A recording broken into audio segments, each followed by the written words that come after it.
The Psalm 136 is interesting psalm.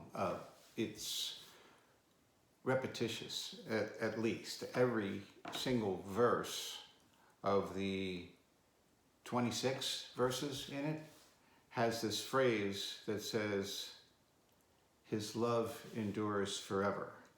And so it becomes a chant or a song that repeats itself over and over again. Some of the current praise choruses that we hear and songs that we hear in our current day churches are like this. They have a repetitious phrase, and I think the phrase repetition just simply helps us to remember. It's just a technique that's used to brand something into our brains.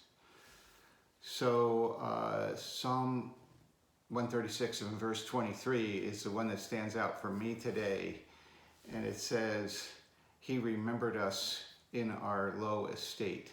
Now, throughout the psalm, there's this narrative of how God came through for the nation of Israel and created this land that was reserved for them and given to them as a special possession.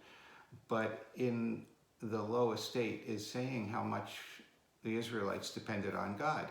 And that is true for us today. We need to remember that we are weak and that God remembers us. When I looked into this, not just from the low estate or our humble position, but the idea of God remembering.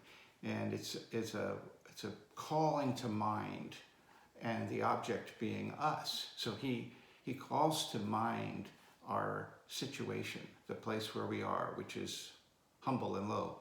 And he reaches out to free us from our enemies, or to give food to every creature, and to give thanks to God of heaven, because he does all of those things. This is the way the psalm comes to an end, and I think it's a worthwhile psalm to read and to remember. And that's it for today.